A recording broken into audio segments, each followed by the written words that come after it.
존경하는 국민 여러분, 사랑하는 당원 동지 여러분, 조국혁신당 전 대표 조국 인사드립니다.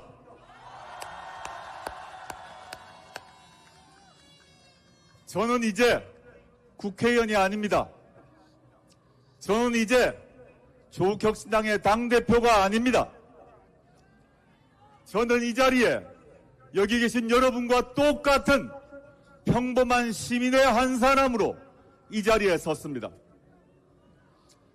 존경하는 국민 여러분, 사랑하는 당원 동지 여러분, 한강 작가께서 노벨 문학상 수상위원회에서 이렇게 말씀하셨습니다. 폭력의 반대편에 서는 사람들과 이 수상을 같이 축하하고 싶다 라고 말씀하셨습니다. 저 역시 그러합니다.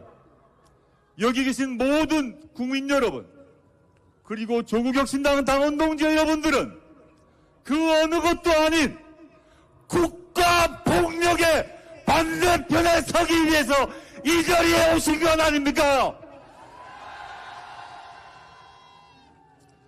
대한민국 현대사에서 국가 폭력의 역사는 길었습니다.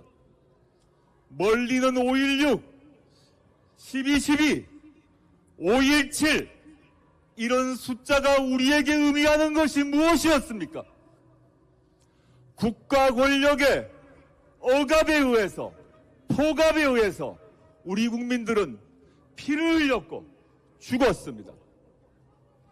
그런데 1987년 정치적 민주화 이후 그런 일이 끝난 줄로 알았습니다. 웬일입니까? 2024년 12월 4일 대통령 자리에 있었던 윤석열이란 자가 불법적 비상계엄을 선포하고 총을 든 계엄군과 장갑차를 바로 이곳에 보내지 않았습니까? 그 내란 수계와 일당들의 친위 쿠데타가 성공했다면 여기 계신 국민들이 어떤 꼴을 당했겠습니까? 보도에 따르면 저는 체포되었을 것이라고 합니다. 과천 수방사 지하에 있는 비완 벙커에 갇혔을 것이라고 합니다. 저는 그 보도를 듣고 제가 젊은 시절, 20대 청년 시절 경찰 대공분실에 끌려갔던 트라우마가 떠올랐습니다. 캄캄한 방 안에서 불빛이 저의 얼굴만 비치고 건너편에 있던 사람들이 무엇을 할지 모르던 그 공포가 떠올랐습니다. 그렇지만 계엄령이 발포되었다는 그 소식을 듣자마자 국회의원으로서 헌법을 지켜야 한다는 의무감 때문에 몰려들고 있는 국민들과 함께 돼야 한다는 책무감 때문에 달려왔습니다. 만약에 그날 국민 여러분들께서 달려나와 장갑차와 맞서지 않았다면 온라인을 통해서 TV를 통해서 보시는 국민 여러분들이 성원을 보내지 않았더라면 저는 이 자리에 없었을 것입니다. 지금 비완 벙커 밑에서 고문을 받고 있거나 소리 소문 없이 흔적도 사라져 버렸을지도 모릅니다.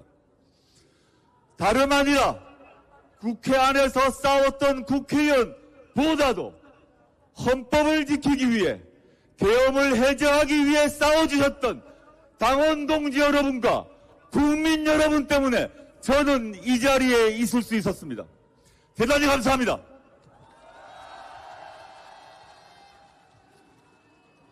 존경하는 국민 여러분, 사랑하는 당원 동지 여러분, 12월 3일 윤석열의 친위 쿠데타를 접하면서 저는 2019년을 떠올랐습니다.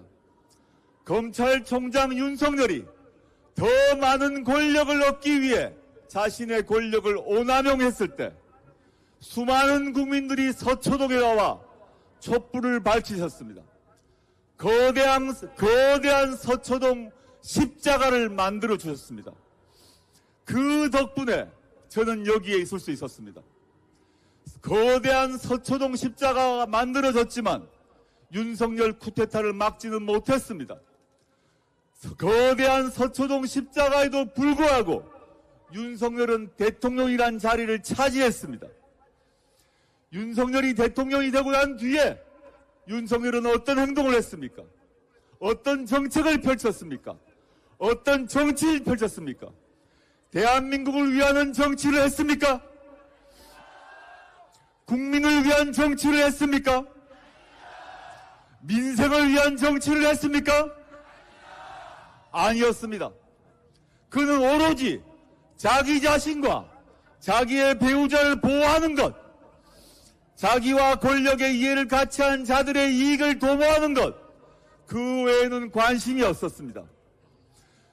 지난 4월 10일 총선을 통해서 우리 국민들이 그 윤석열 일당들에게 준엄한 심판을 내렸지만 받아들이지 않았습니다. 반성하지도 않았습니다.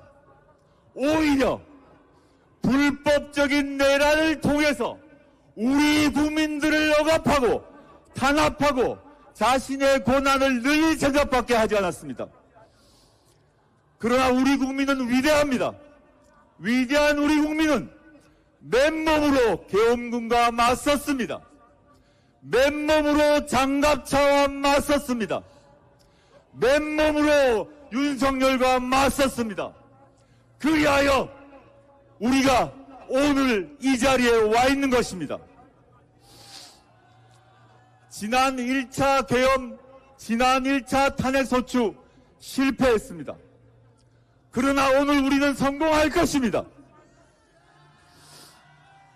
좀 다른 국회의원이 잘나서가 아니라 바로 이 자리에 계신 당원 동지 여러분과 국민들의 분노와 국민들의 의지와 국민들의 투지 때문에 우리 오늘 윤석열을 반드시 탄핵시키고야 말 것입니다.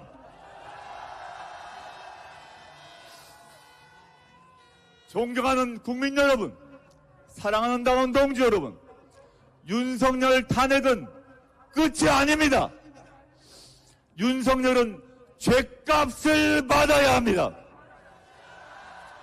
윤석열 탄핵은 비로소 시작입니다.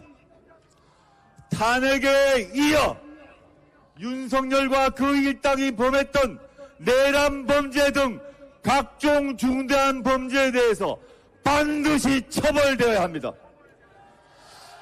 그리하여 민주주의를 파괴한 자, 민생을 파괴한 자, 민주공화국의 원리를 파괴한 자가 어떻게 되는지를 우리 모든 국민들에게 사차치 밝혀야 합니다. 존경하는 국민 여러분, 사랑하는 당원 동지 여러분, 탄핵, 처벌, 그 다음이 남아 있습니다. 무엇이겠습니까? 그렇습니다.